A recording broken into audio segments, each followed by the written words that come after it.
You ever catch yourself doing something that you dreaded that like your dad did? Yeah. Oh, I talk to people. So my thing is I have 2 phones. Mhm.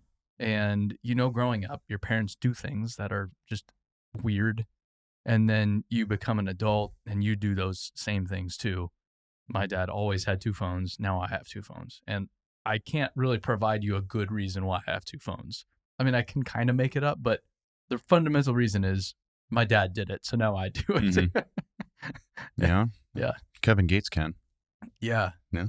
He's got What? 2 phones. What does he say? Oh my gosh, you haven't heard that song "2 Phones" by Kevin Gates? Oh, Yeah, I see? know where you're going. Yeah. I have inside jokes with myself One of my sometimes. phones is my whole phone. Yeah. Yeah. One's for the plug. Yeah. Yeah. No, for me it's lawn mowing. And it's kind of generic. You either pick lawn care or smoking meats or something becomes your identity as a 30-year-old. But my mom's a big lawn enthusiast. She has 5 acres that she mows at the place that my parents live at. Really? And I remember growing up, she had like a mowing schedule. So on which day, which direction, north, south, Oh, wow. east or west, Wow. She had it and all. you kind of rotate through the directions? Yeah. Yep. Wow. Yep. It's a science and getting the stripes right and everything. I mean, well, 5 acres. So some of the lawns I've mowed in Montana, it can be an all day, no matter what kind of mower you're running, unless it's a tractor. 5 acres, that's a chore. Yeah. I mean, we had typical residential size mowers. We just had 2 of them. Yeah. And like when my mom was working, like in the summer, before I started doing the construction stuff, my sister and I would have to, stagger and follow the correct pattern. And there was a path and there was a way to do it. And you started here and you finished there. And Wow. you picked up sticks, beforehand before you started. So it was an all day event. Oh, of course. Because we have mature oak trees where I grew up and very brittle. So you get a slight breeze and sticks galore. Yeah. So, wow. Yeah. And now you're into it, huh? I'm not. I actually, it's one of those things that like you get beat out of you as a kid. So I mean, I appreciate it. I appreciate it. That's where I was going with the stories. I appreciate a nice looking lawn. I don't cut the lawn myself because I have a friend that does it and he does it for so cheap. When you look at it on a spreadsheet, I can't afford to own a lawnmower. Yeah, especially when you're helping to run a business from just a time standpoint. Yeah. I've had to explain to people, like I have my house cleaned once a month because from a time, like mathematically speaking, financially speaking, it's way more responsible to have someone clean my house than for me to clean my house. And it sounds crazy, but if you break it down from an hourly standpoint, it's just not close. Yeah, they're better at it than you are too. And they do a much better job. They're far faster. It's just the better way to go. And that's kind of like the one thing I have done. And I haven't regretted it for a moment. People will probably bust your chops about that. Yeah. But I do think it's coming, as long as it's coming from a good place. Well, you're using your time elsewhere. Yeah, but there's like this, especially in the construction industry, everybody's a macho man that has to do everything themselves. And it's like, okay, yeah, I could figure out how to change my own oil, but I'm just going to take it to Ford and just have them worried about it. Cause that's just I'm going to do a shittier job at it. I'm probably going to screw something up in my very expensive, super fancy engine these days. And it's just like, I don't want to deal with that. And I'm fine being like, yeah, I don't change my own oil. Like it doesn't make me less of a man because I don't change my own oil. I get like being able to do things. I think people are way too worthless nowadays. So I like skills and going camping and okay, yeah, I can survive out in the wilderness for a few days without power. Check. Cool. Now I can go back to society. But having to do everything yourself, I think is a little overrated. Yeah. And when you talk about skill sets, I mean, there's a debate about breadth versus depth. Yeah. And what's more critical. And yeah. I mean, even like in the sports world, growing up is like, if you're like a 3-sport athlete, is that better long-term than if you specialize? And well, and then like when you're starting out as a contractor, you have to do a little bit of everything. And so like I was talking, I mean, especially even just starting out in business, like you do everything and then you start to specialize as you grow and you can bring other people on to do different, like this podcast. I used to do the whole thing. Now I just do this and then everything else is done because it's like, I'm not the best person to do that. And I have the ability to just focus over here and let the experts do what they do. Yeah, no, that's very true. And we as a business too, I think when you said that, the light went off in my head. When I came out of school and came on board full time, I was kind of a catch-all. I mean, doing, safety compliance, environmental compliance, hiring, interviewing, project management, plant mobilization, plant setup, meeting with clients, sending out estimates. I mean, you do so much. It's like, what am I actually good at? And then as time goes on, you find your niche, you find what you enjoy and what you're better at than everybody else, and you kind of just get in that lane and go with it. And what is that for you these days? Well, that's a good question, because it's some people might tell you I suck at it, but when you look at the dynamic of our business, I handle more so the people aspect of things. Up until probably 3 years ago, when we were looking for operators, heavy equipment operators, plant operators, etc. I would interview everybody, screen resumes, everything. Really? I was putting the Indeed posts together, whatever. And, it was a lot. I hated doing it. I mean, when you get a stack of resumes, you read the first 3 very thoroughly. And then after a while, you're like, this is hopeless. So we had, we as a company, we had brought somebody in to do that, as kind of like an HR talent acquisition hybrid, to meet the scale we needed, and do all the back end implementations and onboarding, even with truck drivers, now like clearinghouse and stuff like that. First person wasn't a great fit for our organization, parted ways with them. And we actually, probably December of 2020, I think it was, we brought on board an old college roommate of mine, Ty. He was working in Minneapolis, and he was hiring CPAs and like CFOs and kind of that world. And he had got sick with COVID and was kind of bedridden at home for a while. And then he just kind of said, I'm sick of the city, and wanted to pack up and head west. So he called me one day and was like, hey, I see you're looking for, a talent acquisition manager. And I'm like, oh God, I don't hire one of my friends. No, not a chance. No way. So I just like humored him with a conversation for an hour. And then I was just wiped out, because I'm like, he's getting his hopes up. He thinks he's getting this job. I'm like, I cannot hire my friend. No way. Because I do not want to risk my friendship with him, over this job. There's somebody else in the world that can fill the void. So went through the interview process, and I brought in pretty much like a underqualified, a happy medium, and an overqualified. Ty happened to be the best kind of medium qualifications. One guy was, $250,000 a year guy that was hiring for a large, truck dealership. And I'm like, this is not the landing spot for you, buddy. Yeah. And then a big commission. Yeah. And then the other one was a kid right out of tech school. And it's like, there's way too much hand holding I'd have to do. And I can't do it. So anyways, I kind of lost track of my thought there. But as far as specialization goes, people. So Ty and I interview everybody. He does the stuff on the front end. I interview everybody that's coming onto a mining site, and he does the same with my cousin Jake on the trucking end. So anybody that's coming on board to be a truck driver, they meet with my cousin Jake and Ty, and we screen them face to face, just like this. It's face to face, huge. It's so interesting to see how many companies don't have anybody focused on talent acquisition when workforce development and talent is their biggest problem. Mm-hmm. And then you ask, you're like, well, so who within your business is focused on this and does this? And there's no answer. And you're like, well, okay. I mean, if you're sitting around, all your equipment's broken, but you don't have a mechanic, like you'd probably think, well, I should probably hire a mechanic. Yep. Yeah. We use the same thing. Yeah. We use a very similar approach. So you can look at Ty as an equipment procurement guy. Yeah. And me, I'm kind of the fleet manager for humans, if you had to put a stamp on it. That's it. Yeah. Because there's roughly probably like 40 people on our mining division that I, talk with weekly. Guys out next week, his kid's having an operation. Okay. Shuffle a guy from a different site. I mean, it's just this huge, huge shuffle. Yeah. Like we were talking before, right now there's, 10 projects going on across 9 different locations for us on the mining end. And then in conjunction with, 2 or 3 different trucking projects. I mean, it's a huge human shuffle, to coordinate that with people's schedules too.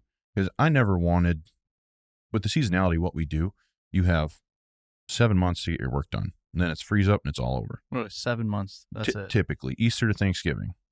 Yeah. Easter to Thanksgiving. And after that is borrowed time. You're lucky, so unless we're working elsewhere in the nation, but primarily for what we're doing, it's Easter to Thanksgiving.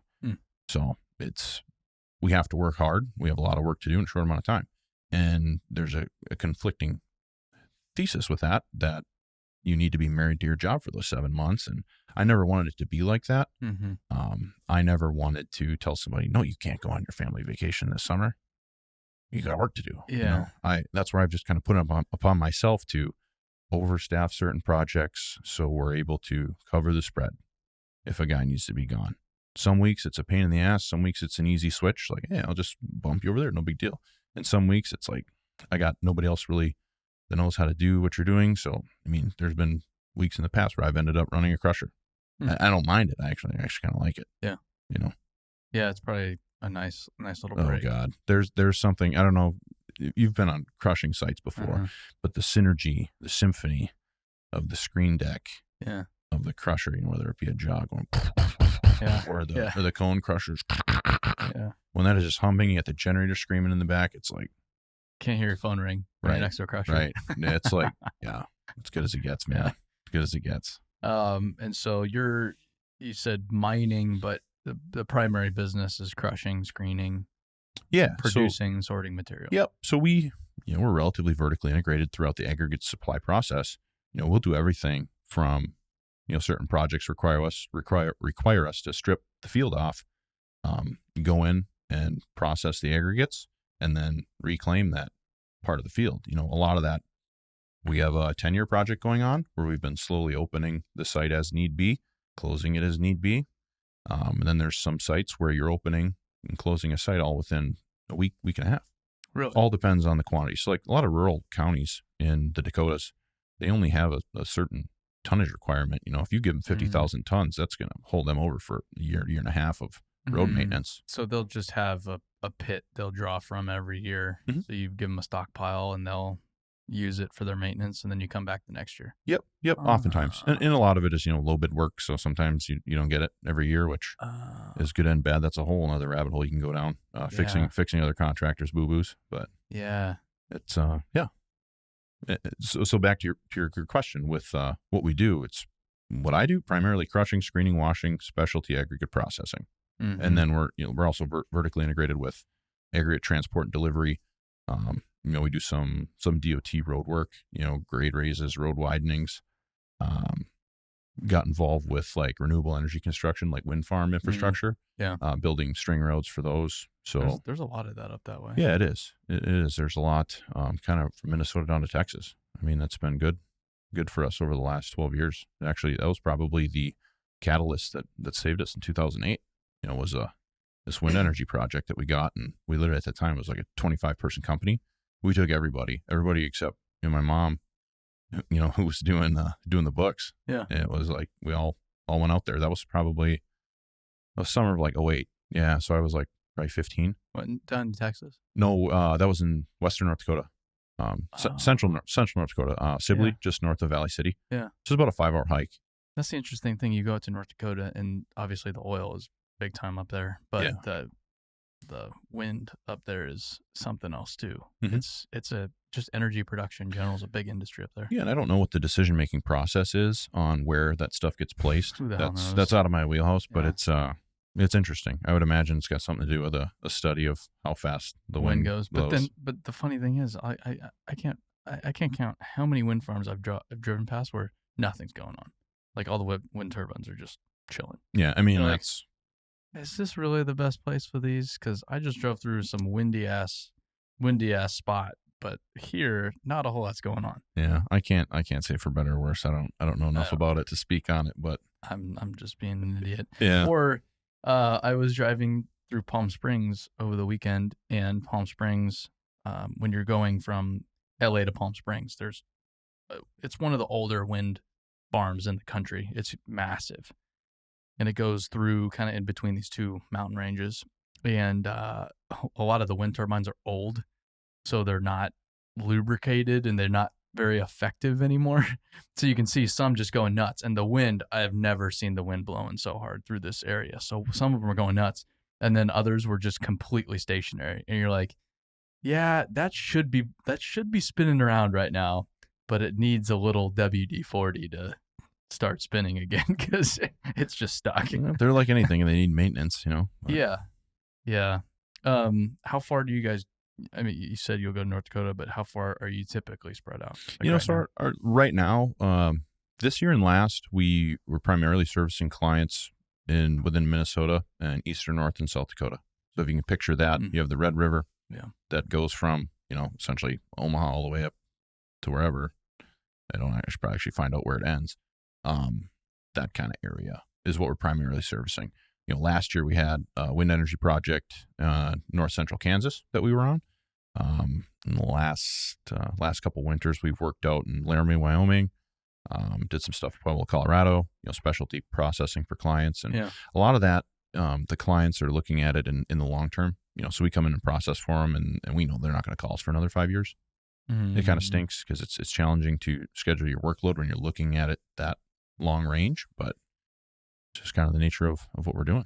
So it basically is just a mobile crusher and screen deck setup. Mm-hmm. Yep. So and then maybe a stacking conveyor. Yeah. So like a typical setup, I guess if I'm going to call it our rudimentary setup that I would let a high school kid run, you have your feed conveyor, you have a closed circuit rock crusher that has a screen deck on it. So like a 300 horsepower cone and a, like 6x20 triple screen deck.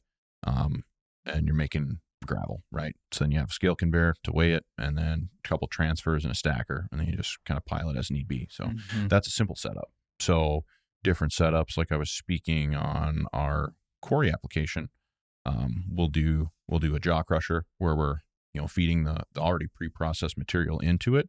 We use like a Sure Strike hammer to break up like these large granite grout chunks down into like a 2 to 4 foot feed size.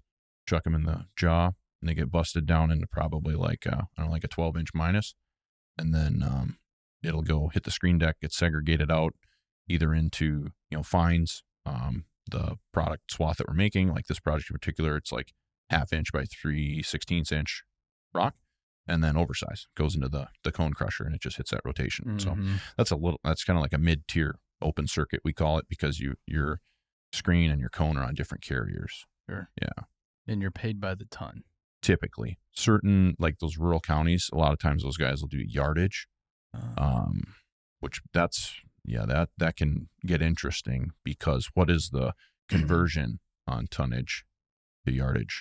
Volume wise, depends what you're making. How much air's in the pile? How much did it rain? Yeah, so that gets real messy. That was so I studied construction engineering in college, and construction engineering, it's primarily civil engineering with construction classes mixed in.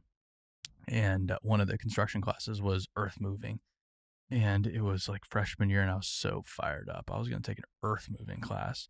And the reality of the earth moving class was it was a lot of just math on calculating volumes, like your bank volume versus your fluffed up volume whenever you're moving the dirt, and then you compact it down again. And so it was basically just like estimating in math. It wasn't like, how many scrapers do we need? 627s. Yeah. 627s or 637s. Yeah. Like, no, it was not that fun. It was really just like, oh, okay. So dirt, if you pick it out of the earth, it becomes nice and fluffy, and that kind of causes a problem if you mess up your numbers. Mm-hmm. So that's all I wanted. Yeah, and we utilize like the belt scales, and then a lot of times we'll cross-reference it with drone. So I was going to say, do you use drone? Yeah, so I have an EB. It's made by SenseFly. I had an EB Classic. Is that the one, like, it's like a fixed wing? Yep, looks like a big black bird. Yeah. Fixed wing. So it's made out of like, I don't know, the same foam that you use to pick up worms for fishing. Yeah. And then it has like a main body that has, it's just like a Canon camera with a different software in it. I don't really know how it works. Does it work pretty well? You want my honest opinion? And this is not a bash on SenseFly. Yeah. The EB Classic, it was simple. It worked. Did what I needed to. It had a little bit lower wind resistance, because like I need to know a pile number today. Well, it's a 25 mile an hour wind in North Dakota. Too bad. So it would get the job done. I'd be able to throw the data into Pix4D and get a volume that I needed. So you still have to throw it into something that processes. Yeah. And I'm probably going about it the wrong way. It's one of those things that I know how to drive the car, but I don't know how it works. Yeah. So anyways, there was a promotion with our dealer that they would take our EB Classic and give us 50% off an EBX. The EBX, I'm actually working with the dealer on it now. It was an RDO product. SenseFly was an RDO product, and they dissolved the partnership. And then I got transferred over to SciTech Northland, which I think works with our local cat dealer. I don't know. The guy's email, bottom of his email has both. Yeah. But anyways, so typically SciTech's cat. Yeah. So he and I are discussing what our next move is, because I mean it's $30,000. Oh, we man. justified the cost of this drone back in the EB Classic, like back in 2014, because we had a project where we did literally a 300,000 ton stockpile. And with what our scale said and what like the product loadout from the client was, there was enough discrepancy in that to where they, from our perspective, they stiffed us on the bill. Yeah. But this discrepancy was big enough to where we had that drone is justifiable cost. Yeah. So it was something where let's just buy it, let's get it. And so anyways, now I'm trying to figure out what I want to do next. The problem I have with the EB is that it has, when it lands on its belly at damn near full speed. Mm-hmm. So how often do you think I'm surveying wheat fields where it has a crop that can catch it and gracefully bring it down? Yeah, or there's like a mattress you can land it on. Right. You're just putting it head first in some rock. That thing is like, RKOing right into a gravel pile more often than not. So it gets beat to shit. And I have to send in for service all the time. And then we need to get you with propeller. Who's that? They use like a Phantom. Okay. And so it takes off and lands vertically. That's probably one that I'm looking at, because the vertical takeoff would be huge for me. But I know the folks at Propeller. Yeah. Like the folks. So we'll have to get you with them to see if that's a good option. Yeah. Slide in the DMs. Let's do it. Yeah. I mean, I'm open to looking at any drone. I just need it to do, volumetrics. I'm not doing big cut fill estimating. How big is this pile? It's interesting how it works, because you probably just, okay, let's map what the hell this place looks like before we get going, and you map it after, you put it on top of each other, and then there you go. You get your volumes pretty quick. Yep. It's pretty simple stuff, but it's amazing how many people still don't do it. I mean, it's huge peace of mind for us, because there's multiple times where I'll get the crusher moved out, I'll fly the site, and then all of a sudden it's December 16th. We're quoting work. How much is up in the Johnson pit for rock? What's all left in there? We want to know if we can bid a job out of it. And it's like, let me get the old Western Digital hard drive out and see. Nice. It's huge for us for inventory management, because we operate in so many different locations. We don't have like 6 quarries that we own, and that's all we do. It's like, if you look at like a 2-3 year timeline, we're probably in 250, 300 pits. Is that right? Oh yeah. Shoot. So in a season, you guys are moving. We're moving, because we have some plants that, from Easter to Thanksgiving, they're at the same site. And then we have some plants that every week they're dragging up, heading somewhere else, knocking out a smaller stockpile. Because you got to remember, our customer base, some of them are small mom and pop excavating companies, and they need 30,000 tons, and that's going to last them for a long time. And then we have some clients where they're consuming aggregates on the retail end faster than like we can supply it. So why wouldn't they just have their own plant, or are you on top of their existing plant to just meet demand? Some we have some clients that don't want to deal with it. Because in fairness, running a crushing spread up's a pain in the ass. Oh yeah. I think if you know what it's like away from a crusher, it's definitely hard on the outside looking in, but this is what we do. It's what we know. It's what we're good at. Yeah. So it's kind of, that makes sense. Yeah, we dig it. I like it. You're running a machine that's literally just trying to shake itself apart. Yep. Like it's trying to destroy itself as it's doing what it does. Yep. And the compression crushing with the jaws and the screens, it's literally taking what the volcanoes and Mother Nature and the glaciers all put together and pulverizing the shit out of it. Yep. Is the cone better in a mobile application? Cone's better for smaller size material? Yeah, so it depends on your geology. So, like we run 300 horse and 400 horse cone sizes. Those work really good for like glacial till, river gravel type applications where we're making like a road base or road surfacing. And you can just use that as a primary more often than not. because you have a grizzly on your feeder that segregates all the big oversized rock, and then so you're getting a consistent feed size into those. The jaws are pretty handy, when you're doing any type of quarry application. And we actually, for the longest time, we just had 2 jaws, like a 30-55 size. That those were a little bit undersized for doing quarry rock. Just the nip angle and kind of the throat angle on them was not great for doing that larger size rock. So we actually have one coming on the way that I'm pretty excited to get running. It's a 2-piece. The feeder's on a separate chassis than the actual outgoing conveyor in the jaw, but that's more suited for these quarry applications. And it's interesting because all of this is designed to get picked up and taken somewhere else. Yep. Which is pretty amazing. Yep. It's got wheels on it and drag it around. Just nuts. Yeah. So you don't even have to put this stuff on a trailer? Like, is some of the stuff self-propelled? Nope. It's all. You have nothing self-propelled? It's all chassis mounted. So really? we have like 4 full-time lowboy guys that all they're doing is just hook up and pull in. Yep. Wow. Somebody's moving something every day of the week, whether it be crushing equipment, conveyors, because yellow iron, all that stuff. Well, exactly. You have the crusher, the screen setup, and the conveyors, and then you have the equipment. And you feed with, some pretty big machines. You got some pretty big equipment. Yeah, our bread and butter is like the 988 size or like a 980 for smaller applications. Yeah. Yep. It seems to be good for us. That's the biggest thing you can haul in one piece. You can haul an 88 as is. Yeah. Yep.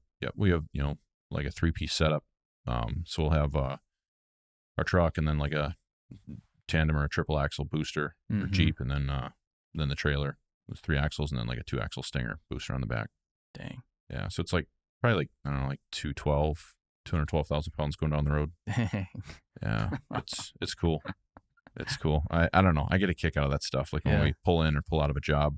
I actually had a kid come on board with us because he saw our lowboy trucks driving down the road, and he's like, "Oh, that looks cool," because we keep them clean. Like, we're very fussy on presentation and how the stuff looks going down the road. And the kid looked us up because he thought our trucks looked cool. So, but really, chalk one up for the detailers there. Yeah, our guys wash their own trucks too, so it's shout out to them keeping it clean. That's important. Clean trucks are very important. Yeah, I am not a model citizen of that with my pickup dude. truck. I'm a pig. I'm embarrassed. The inside, I keep the inside very clean, but the outside is just like, I don't really need to clean it because it just rains here all the time. Whatever. But when it's a dump truck like that, or a lowboy or something similar, that's like some of the best advertising for your business you can get. Oh yeah, it's challenging because when you look at Peterbilt's on a spreadsheet, they're not revenue generators for us. They're just mobbing from one site to the next, but it's important. Yeah. Not that everything's about image. You got to perform, but you got them Alcoa wheels shined up nice and everything. It's hard to beat. I don't know if you grew up how I grew up. It's like that stuff. Well, trucks too. It's a whole subculture. Oh yeah. Whole subculture. I've never really got it. I'm not a big truck guy. I'm more of just like a dozer 988 guy, but people get into their trucks. Oh yeah. Woof. Yeah. Some of them look great. In Europe, it was really impressive because all of the trucks looked really good. But they run like the cab over style, right? They run all cab over, but everything is painted in the same way. Everything's branded in the same way. Everything's clean. Like the one company we were with, they have probably 100 trucks, and they all look identical and spotless. It's super, super impressive. But, that's cool. And like I guess our logo, our branding is kind of ambiguous. We don't necessarily have a set color scheme, but some of the stuff I was watching that you checking out in Europe, I was like, that is neat. So we're kind of up in the air. I haven't really decided what we should do. We run standard, white pickups with black decals. Yeah. On all our machinery, but the contractor special. Yeah. And I saw you post about that, the contractor special when you built your truck. And I'm like, God, he's pointing right at me. Put some custom wheels on it. Big light bar. Yeah. Oh my gosh, he's just. Yeah, the contractor special. Yeah. Man. So when I got my Ram, I was like, I gotta do something different. But that's I don't know. I don't necessarily care to talk about that piece of shit right now. Oh my God! Unless you want to. No, I know you guys are big Ford guys right here. It's gonna get everybody fired up. Oh God! I'm just I don't know. I'll drive any pickup. I like cool trucks. Yeah. I've driven pretty much everything. Yeah, they're all nice at this point. Yeah. I haven't gotten in. I don't know. There's some rental cars I'll have where I get in it. I'm like, this is a pile of shit. Like, some of these cheap Mitsubishis, or there's some cars. It's just like, what is this? Like, this is just all. I feel like I'm sitting in a plastic Hot Wheels car right now. Mm-hmm. But most, you get into a Chevy, you get into a Ram, you get into a Ford. You're like, all right, this is nice. You know, a lot of people look at it as an appliance. You know, how much thought did you put into buying your microwave? You know, so I mean, that's I like a nice microwave. Yeah, I hate microwave food, man. It gets mushy. I never. I'd rather eat it cold. Yeah. But yeah, back to like the car thing. It's like, I mean, it's a utilitarian tool for a lot of people, but me, it's different. Like, I eat, sleep, and breathe cars. I probably love cars more than I love construction. Do you have any like special cars? Like weekend cars? Yeah, I have some kinks that I'm into, I guess, in terms of car stuff. So like when I was 22, after I graduated college, I bought a brand new 14 Camaro SS with the 1LE package. Wow. You know, so 6.2, 6-speed manual. Yeah, that'll do it. Yeah, fun car, but it's not super practical. Not a great family car. You know, once I got married and had kids. Year after that, I had this idea that I was going to buy myself a car every year for my birthday. So like I bought that car like August right before my birthday. The next year, I had a bachelor party one night in Minneapolis and was, you know, leaning a little bit and on Craigslist, and I found a 78 Datsun 280Z, and I always wanted one of those. And so I messaged a guy and went and looked at it and bought it and drove it home. Well, so you messaged him when you weren't sober, but you bought it sober. Oh yeah. It was the next morning. I test drove it and everything. You made the decision. You have to. Clear state of mind. Dude, it's critical. You got to, I mean, don't anybody mug me, but you got to keep a couple G's on you at all time, just in case a deal comes up, you know? Yeah, you got to be ready for it. So, and another example, so like, I have 3 other ones. So I have that 14 Camaro that I don't really drive it that much because it's just, you know, where am I going to drive it? Oh, so you still have it? Yeah. Oh, yeah. Yeah. Oh, wow. Yeah. I have it. When I bought it, I put like probably 8,000 miles on it the first year. That was 2014. It has 22,000 on it. I mean, it just doesn't get driven, which is kind of a shame because it's designed to get beat on. But growing up, all my friends' dads had like cool cars. And my dad had like a 1980 Trans Am that he sold to, you know, buy my mom's engagement ring or some story like that. And he regrets selling it ever since. So I bought it, and, you know, it's literally worth probably 30% of it what it was new, but it'll be cool for my kids one day. Sure. You know, so I have that. And then the Datsun I'm working on restoring right now. It's kind of a long-term project. And then I have 3 other donor Datsuns. I have a 240 just rolling chassis. And then I have a 260 and 280Z parts car that actually I was working out in Minot. Same thing. I was looking on Craigslist or Facebook Marketplace at the time. And, you know, I saved keywords, Datsun. Anytime something pops up, it's like, oh yeah, you got to go check that out. So it was in Lisbon, North Dakota. And I was like, well, it's kind of out of my way, but I can make it work. So I took a tilt bed trailer from the job site, swung out there, met the guy, took his John Deere tractor, pulled both of them out of the Grove, slapped them on the trailer, chained them down, took her home. Nice. I mean, they're sitting in the backyard at our shop right now because I don't have room from where I live. There's actually a city ordinance against immobile cars that you can have in your yard. So that's the nice thing about having an equipment company. Yeah, you can just kind of hide shit everywhere. Yeah. Yeah. So I have those, and then I have like a 1997 C5 Corvette. But you can't. No, it's just like the drivetrain. Oh. It doesn't have like a body on it or seats or anything. It doesn't run. But it's like those cars, the C5, when they went from the C4 to the C5, they switched to like the, I guess, a transaxle, whatever you're going to call it, where, you know, you come off the engine block, you have your bell housing, and then you have a shaft that goes all the way to the back where you have the transmission right in front of the differential, just for like weight savings, etc. So that's wrap my head around how I'm going to put the 280Z the first one that I bought onto that. It's been done before. So it's just a lot of custom fabrication and a lot of time that I cannot seem to find. But, I was going to say, it's just time at that point. Yeah. Yeah. The hard part, I mean, dude, if I could have a superpower, I just wouldn't sleep. I mean, there's so much stuff I want to do. And the guy just, you know, it's tough. Yeah, no sleep would be nice, but also sleep is so nice.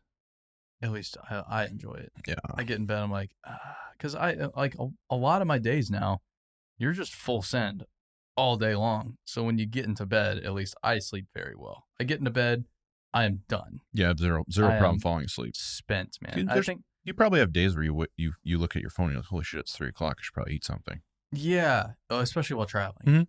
Traveling big time. Yeah, because you just, I don't know, you just get into it, and you're in this foreign place, and you're running all these job sites, and the time just disappears. But I think part of it too is I work out every day.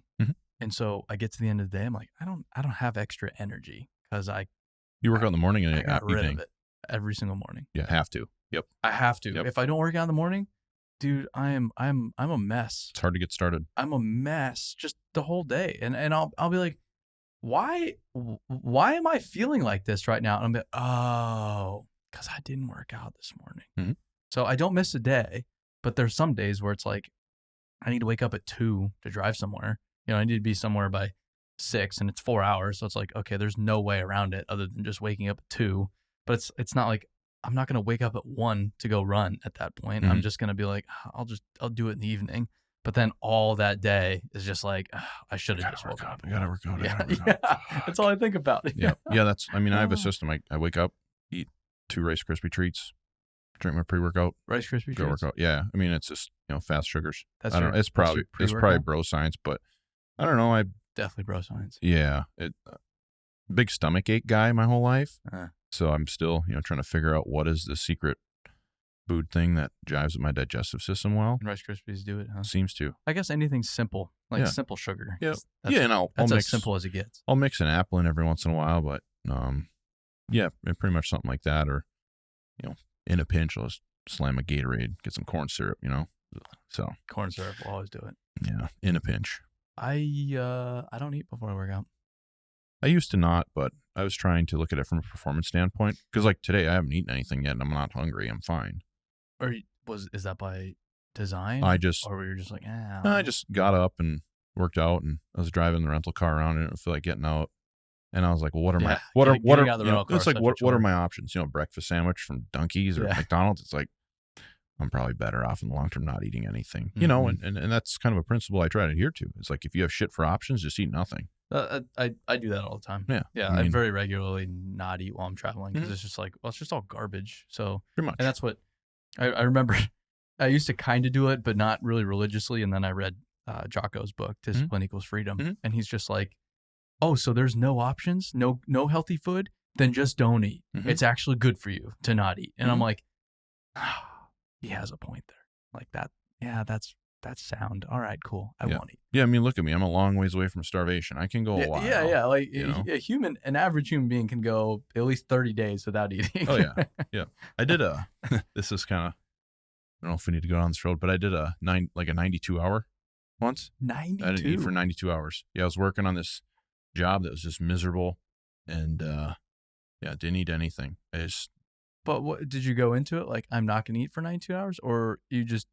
It kind of was. You got like 24 hours, and you're like, well, I'm just going to see how far. It was this job site where, a lot of job sites I can just leave whenever and go eat. Yeah. And this one was like, you needed guided access by the client in and out of the site, and I was like, this is annoying. And a similar thing, it's like, okay, well, what's in the office trailer? Junk.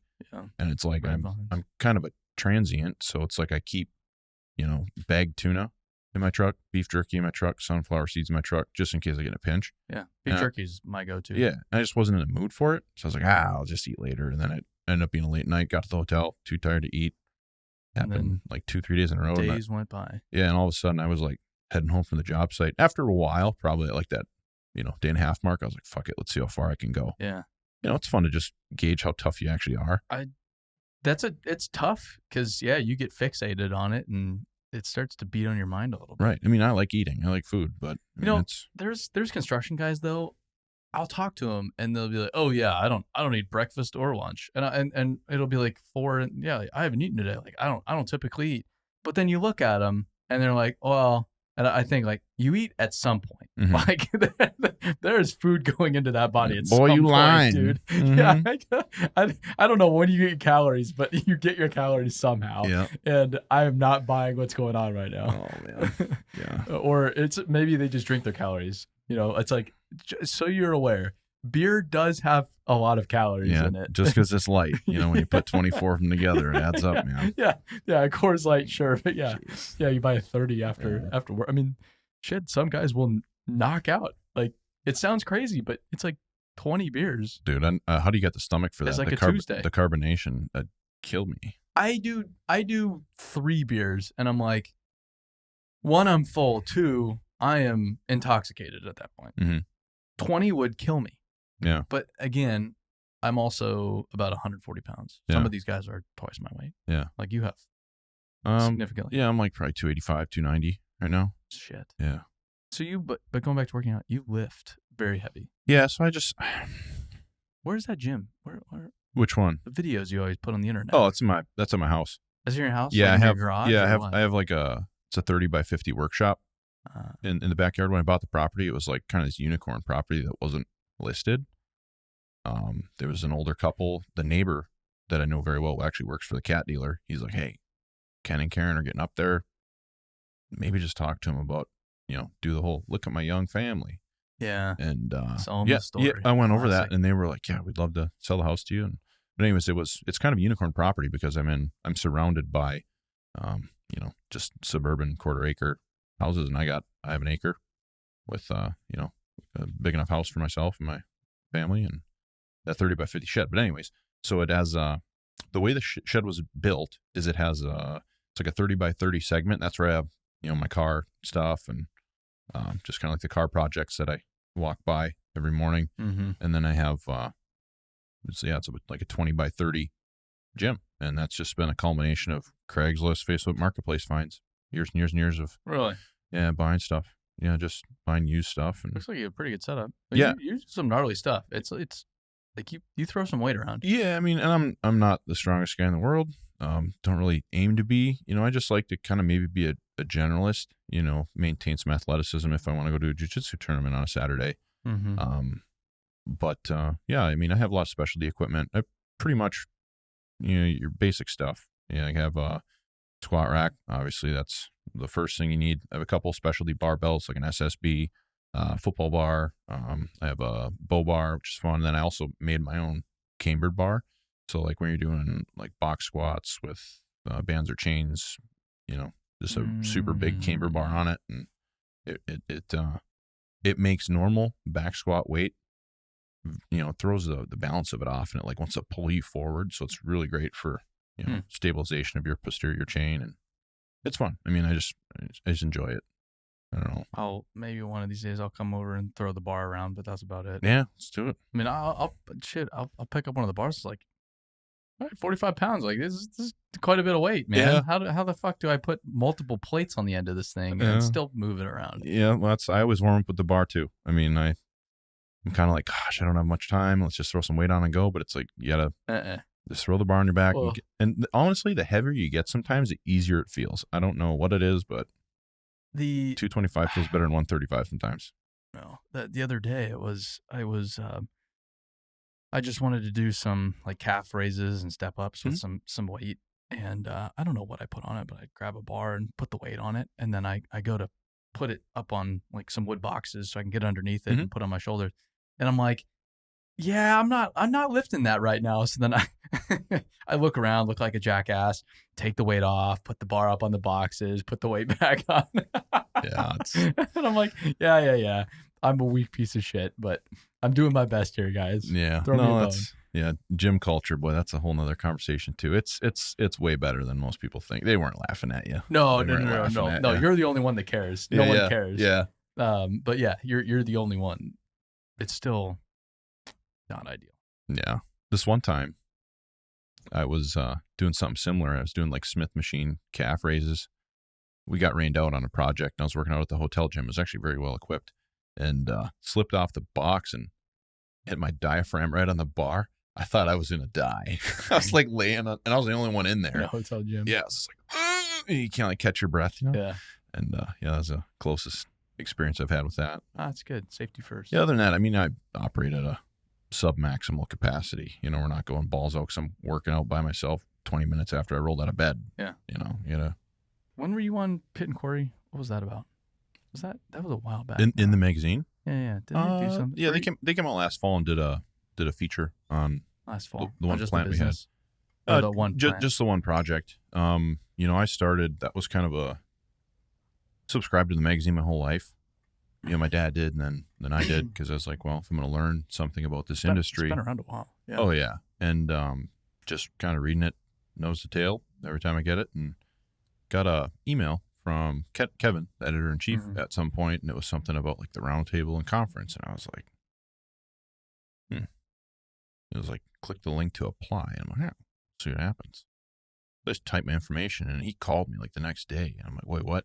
And he's like, yeah, you want to come down and meet with us? And at the time, I was 27. Yeah. And I was like, oh, fuck. What did I get myself into? So then my wife, she's like, oh, my God, it's in Florida. Let's go. I'm like, all right. I thought it was in Florida. Yeah, it was cool. So we went down there, and, oh, man, they had like a cocktail hour the night before. And I am not a, hi, I'm John, nice to meet you type person. Mm-hmm. I'm just like, I don't know you, stranger. Mm-hmm. And I was like, I'm going to skip. I ain't go. They had golf the day before, and I don't know how to golf. So I just skipped on that altogether. And I went to the social event with my wife.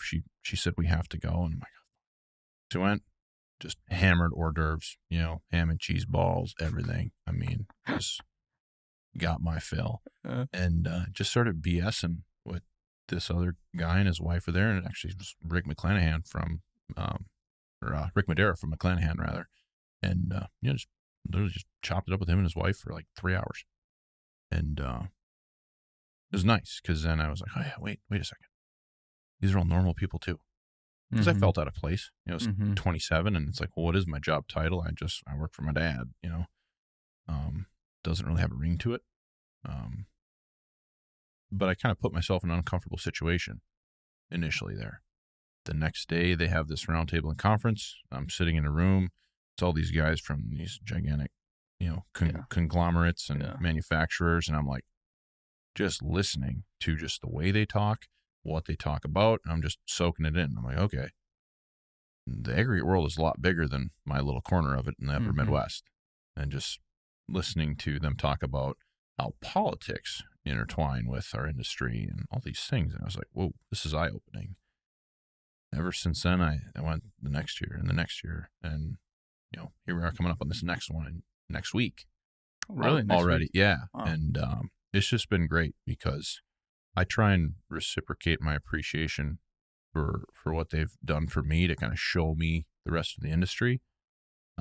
With just anytime they have a question or want to talk about something, or I'm all ears, So no, it's been a great relationship, and they've been extremely, extremely helpful to me. And I just want to reciprocate that as best I can. The aggregate industry is super interesting because it's very consolidated now. Mm-hmm. So you have like these 5 or 6 big players. Some of them U.S. based, some of them international, and it's like everybody's it's like a bunch of very serious business people, like doing business. But then you go to their sites, and it's a bunch of guys making rocks. So it's funny the difference between a room like that versus anywhere that the work happens, because I feel it's a different world. That's where I felt out of place, because I had to go get a suit for it. I didn't know a suit. Yeah. And I went there, and I'm like, so literally the week before I was in my hard hat and high vis on a job site, and it's like, now this week I'm in a suit, and I'm like, I'm faking this. And I took some things I like about it, and when you talk about the like market consolidation, there's a lot of buyouts going on, and people getting bought up, and it's becoming less and less players in the industry, and it's weird. And from a producer standpoint, a lot of those guys don't want to come and talk about this stuff at that roundtable. There's all the manufacturers come and talk about their new products and things, and a little peacocking going on. Yeah, but like the producers, they're kind of trade secrets, and it's like, well, and it's like, I try to be. I was a little too brash about it when I first got started, because first got started, Turner Mining Group, so I was worth a lot of those, Anson and Vulcan and Martin. A little too brash about it, but now it's like, all right, I go to a lot of your guys' pits, and I promise they're all the same. You guys are all making rocks. That's it. Like, I mean, in Florida, sure, you take the rocks from under the water. That's a little bit different. Or some places you just mine it out of the river and you don't have to blast. Other places you got to use explosives to get it loosened up before you can throw it through a crusher. Like, there's some differences, but it's all the same thing at the end of the day. Yep. That's it. Yep. And it's just, it's interesting to see, like, the differentiator is human beings, and yet that's not what I think the industry really prioritizes. Yeah, that's the X factor, and it always will be, especially moving forward, because like you said, it's wheel loaders, it's rock crushers, it's the same machine. Everybody can buy the same machinery. Yeah. But what your competitive advantage is the skill sets and experience that you have in house. What's the brain power factor? Mm-hmm. You know, how many 99 overalls do you have on your team? Mm-hmm.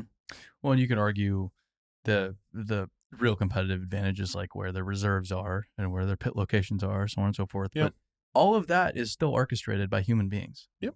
So yep. You don't have the strategic locations or whatever it is without the human beings. And then, okay, great, you have all these reserves, but you don't have humans to pull the material out of the earth. Then what the hell's a reserve worth in the first place? That's where our business is kind of built on, is Yeah. these people that have these sites and resources, but they don't want to go out and buy the crushing and screening equipment. They don't want to, read the manual themselves and train the staff on how to do it. I mean, you can't buy experience, and we've been doing this. I mean, my grandpa bought his first rock crusher in the early 1960s. Wow. So it's like, been at it for a while. You guys have been crushing for that long. Yeah. Yep. Shoot. Yeah. It was, so grandpa did some trucking, like, livestock trucking, and he had like a dump truck he loaded with a shovel. And, I've heard the story a million times, I'm sure, from everybody in the world. That's how they got started. And then he went off, served in World War II, came back, married my grandmother. And then like 1960-ish is when he bought his first rock crusher. And he bought a second one. And then all the way up till, the late 90s, early 2000s, we were running just 2 plants. We cycled them in as they wore out. Technology came a long way. Going from like the old jaw roll crushers to, cones and things like that. But yeah, in the early 2000s was kind of when our big push and growth began. And then, we ran probably 3 or 4 total plants there, and probably like, 10, 15 belly dump trucks, servicing roads. And it's been kind of the last, 2010 probably is when we started getting real aggressive with adding more plants and investing in equipment, things like that. So, and last year, was it you crushed more rock than ever before? Oh yeah. Yeah. Last year we produced, like 8.1 million tons of aggregates, which was huge for us because for a long time we were stuck at 6. That's pretty, stuck at six. And granted, that's just a number. Nobody's going to pat me on the back for that. Yeah. It all comes down to revenue and profitability, but it's kind of we made 8.1 million tons, and, we're dragging this shit around to everybody else's site. What was the difference between, like, what did you do to get from 6 to 8? What got you away from that 6 mark? External factors would be weather. We work in that constricted time frame, so we had a dry spring and a relatively mild fall. Didn't get too cold too soon. In addition to that, internal factors was we, just had some guys come back for another season with a whole bunch more experience and talent and drive, and they put the work in. I mean, that's plainly put. That's what happened. Is we had guys that set their number on a production target, and they said, this is the number we're going to hit. We put the standard for plants. If you should do 1 million ton a year. If you're crushed, it depends on what you're making, but each plant. Generally speaking, each plant should do 1 million tons. Now, granted, there's some that are working single shift. They're making a low speed production specialty product. It doesn't go that fast. Then you have some plants where they are just hemorrhaging material out of the screen plant. It is just flying out of there. And, so there's give and take with that number, but general rules. Do you have one person that leads each crew, or is it all just kind of like everybody does their part on a crew? Is there like a site foreman? Yeah. So the way we have our organizational structure laid out is on each job site, there's typically the man, we'll call him, right? Don't necessarily call him anything like a foreman or a PM or anything, but it's just like, that's the guy who calls when there's trouble and makes the decisions on site. He has the pickup, and then if there's an opposite shift, that shift supervisor is kind of the next man. Then other than that, it's operators. Typically have 1 or 2 loader operators on each shift, and that's kind of how it's structured. We have some different dynamics. Each crew has their own little subway of doing things. We have some crews where the guy in charge is the guy running the plant and maintaining all the processing equipment, and kind of the greener guys are the ones running the loaders and dozers and things like that. Mm-hmm. We have some where we have this one guy, Scott. He's been working for the company longer than I've been alive. He's getting almost to be 60. He's like, I don't want to be on the ground running around all day. He's like, I want to get in my loader, I want to feed the plant, and he helps. So he's trained in a couple younger guys on how to run the plant. So there's two different dynamics that we approach it with. We either have the ace, he's in the button shack running the controls, or we have the ace, he's in the loader. And when we interview these people, we kind of try and fix the personality types with each different kind of environment so they can thrive. There's a kid that Brandon, he works really well with Scotty. He's the kind of kid where you have to let him do something, mess it up, explain to him what went wrong, and he'll never mess it up again. You know what I mean? So that was the perfect synergy there, is putting him with Scotty, because Scotty's the kind of guy who's going to foster that environment where Brandon can go in, make a mistake. Scotty's going to say, this is why it went wrong. Oh, okay. That duo's been with us now. Brandon's been with us now for probably 7 or 8 years. Wow. Like 26 or 27 years old. Wow. I'm one of the old guys. Really? Yeah. So it's mostly younger guys. That's another weird dynamic. There's maybe, probably 7 or 8 guys that are older than I am. Wow.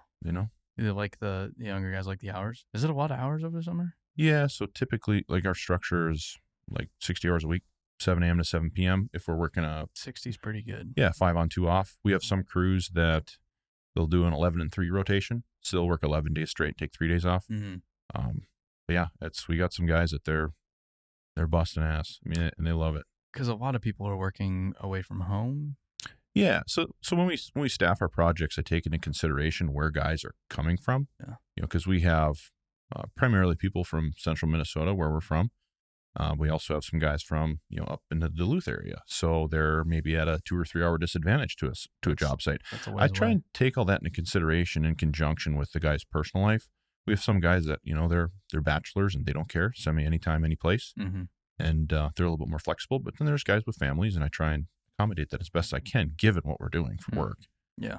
Do you have plans to just keep steadily growing and growing tonnage, or you guys, hey, this market, and we're pretty stoked on where it's at right now? I love where we're at right now as a company, but I think we have too much talent waiting in the wings to stay as we are. When I look at it big picture as what does my generation, the third generation, I have my brother Brian and my 2 cousins, Tony and Jake, if we just kind of ride the coattails of our dads, the fuck's the point? I wouldn't be happy with that when I look back on my life. And so what is growth? Is growth expansion and tonnage? Is it becoming this gigantic company? I don't know. I don't think so. I think there's maybe some micro growth and improving how we operate, how things work for our people, how, just when you look at like retainage and things like that, that's all growth in my mind. So growing for the better. We've looked with where we work in the Midwest, like I've said multiple times, it's restricted by weather. It would be nice to branch into some of these other markets. Like we've worked through the winter in, southern Wyoming, southern Colorado, places like that seem to be well for us. The biggest thing is just, finding clients and long-term partners that want to work with us on that. Because for us, from a mobilization standpoint, I'm not going to drag a plant, 800-900 miles to crush 30,000 tons. It needs to be, with the right people for the right time frame. You gotta find something in like Scottsdale, Arizona, or Naples, Florida, or something like that. Right. Well, I looked at a crushing project in Fort Lauderdale, January 21. It was kind of an old contact from one of our PMs got, and he's like, "Hey, I need a guy to come crush. Can you help me out?" And we went down there, and it was oh boy, somebody got in some situation that we couldn't save them. So, nonetheless, but yeah, we'll go anywhere, we'll crush anywhere, and it's even like today, the world's not a huge place anymore. Yeah. I wanted to come down here and talk to you in person. I don't want to do it on the phone. Yeah. Get on a plane and go somewhere. It's not a big deal. Super nice. I've been doing something where I've had in-person meetings a lot, and it's probably had 30 in-person meetings in, 15 states. And it wasn't, it was tiring, but it wasn't that bad. Right. It's like pretty reasonable. Or even when I went to Europe. So I come back, I leave at and there's a time change. I know that, but I leave at 6:30 in the morning from Munich. I'm home by 3 p.m. at my house by 3 p.m. the same day. Mm-hmm. And I'm just like, that is crazy. I was in Germany this morning, and here I am at home. That's just wild. Like how fast you can move around the world nowadays. Time almost feels elastic in some ways when you're doing that. Yeah. Because even for myself, I was reflecting this morning when I woke up, and I was like thinking of yesterday's workout. What did I do? And I was like, that was yesterday only? Yeah. It feels like that was like 84 hours ago. Yeah. Yeah. Well, yeah. Trust me, I travel nonstop. The time zone thing's got to kill you. Where the hell? Some days I will literally have to, in the morning, be like, where am I today? Like, what state am I in currently? Because it just changes so frequently. Yeah, I did it this morning. I didn't know where I was when I woke up. Yeah. That was kind of weird. Yeah. Not a fan of that. It's one of those mornings, huh? Yeah. Yikes. Well, I'm glad you could come down. Yeah. Super stoked to talk with you a little bit. Yeah. I enjoyed it, and I definitely appreciate the invite. This is a fun city. I was down here a couple months ago for Ag 1, and I don't mind coming back. Easy flight. Not a bad place. Do you leave today? Yeah, I'm going to leave at 4. I'm going to go take the rental car out for a spin a little bit. Check. Yeah. Do you have any good roads? Like twisties? I'm not the best. You can ask some other folks here. I'll Google something. I'll find something. What do you have? I got a 911. What? Yeah. What? Yeah. No. You want to come see it? Yeah, I would love to come see it. All right. Yes. Well, I mean, okay, so a Tahoe's like $300 a day. 911's $400. I mean, yeah, I got off the plane last night. I always like to get a cool rental car. I get off the plane yesterday, and I didn't have a rental car booked. I kind of meandered down there. I'm looking around at the lot, and I was walking up and down, and the manager comes over, and he's like, do you need a car or something? And I must look lost. I just give off that vibe like I don't know what the fuck's going on. And he's like, do you have a reservation or anything? I'm like, no, I gotta need a car. He's like, oh, okay, what are you looking at? I was like, do you have anything fun? He's like, Mustang GT, I have a Charger RT, I have this, and this. I'm like, I want that. Wow. He's like, 911? I'm like, yeah. He's like, are you serious? I'm like, yeah. And I'm like, okay. So then this is like 11 o'clock last night. I went, he got everybody else in their van and out of there. Is this like Enterprise? Or? Yeah, Enterprise Exotics. So this is shit. Yeah. So then it's right next to Enterprise and National. Every airport's different, but theirs is right next to it. So then he calls his manager because they close at 9, and I get there at 10 o'clock, 11 o'clock at night. And he's like, I got to see if it's available. How long are you going to be gone? I'm like, I'll have it back here tomorrow afternoon. He's like, okay. He's like excited to rent me this car. Wow. Yeah. And then, so I go into the office, and they're like, we need a verbal confirmation from your car insurance that if you total this thing, it's okay. So then I ring up State Farm, and I have it on speaker with the guy who's going to rent me the car. And he's like, we just need a verbal confirmation that, Mr. Scepaniak has adequate coverage in case he totals his car. And then the lady was like, oh my God. And then there's a long pause. And the guy's looking at me like, this fucking guy doesn't have car insurance. And she's like, I love Datsuns, because that was the policy I pulled up for that one. And she's like, I used to have one back in the day. What I would give to have a stick shift again. And I'm like, you sound like my kind of gal, And so she's like, you're good, honey. Don't worry about it. You have enough coverage. You're great. And then she was running through the list, and I'm just like, God, please just say yes so I can get out of here. Yeah. And jumped in the key. The thing's beat to shit. It's got like 31,000 miles on it, and they must wash that thing and then sand it with like 80 grit sandpaper, because you're doing the walk around inspection, and I'm pretty thorough with it. And I'm like, chip there, curb rash there, scratching the paint there, because I don't want to deal with any of this shit after the fact, right? So then I'm just looking at it shining in the lights, and I'm like, oof, the detailer's worst nightmare. I wonder who would buy a car like that after the fact. There's a market for they're that. Driven hard and put away wet. But I mean, last year I was in North Carolina, got a Supra, one of the new Supras. Oh, wow. The thing was like $160 a day. Did you fit in a Supra? Yeah, pretty good. Like 911s and Supras, really pretty great. Yeah, actually, my Camaro's not that good for like fitting. The headroom sucks. Yeah, dude, and you can't really see out of those. No, it's awful. Yeah, it's awful. It's a terrible Minneapolis car. You almost get sideswiped all the time. You just can't see what's going on. But like, I mean, as far as like the Supra, 911, great cars. Even like an R35 GTR, great car. Wow, for driving. Yep. Okay. Maybe I'll get a Porsche one of these days. Yeah. You come look out. That'd be a great look. Me coming up on driving up to a coal mine in a 911. That's a whole nother dynamic, is it's like, I don't know. I'm always driving my work truck and stuff. And even though I have my Camaro, it's like a $20,000 car. Who gives a shit? It's just, I feel like it puts off a weird image. And it is weird how that goes. But I think you just don't care. I talked to a guy one time. He was in construction, and he had a Range Rover that he drove on the weekends, and then he would drive it's like a F-250 Platinum during the week, just a white F-250 Platinum, which is worth more than the Range Rover. Right. But the owner of a company saw him on the site one time, was like, don't ever drive that on my site ever again. And yet he drives up there all the time in a pickup truck that's worth more. Well, yeah, and that's like just the image of a Range Rover. There's just it's a weird dynamic, because it's like you want to portray what's going on, and I love cars, and that's like this. I have this huge reluctance on like what I'm going to buy next, because it's like, oh God, what's everybody going to think? No. See, I eventually, if I have the disposable income, when I don't know when that'll be, but I want a Porsche GT3. Yep.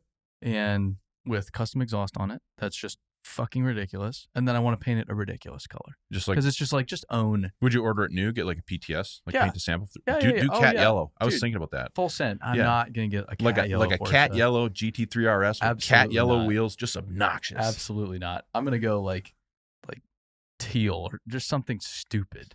The thing with new Porsches now is like, if you go, there's like Instagrams for like PTS Porsches, like just paint a sample.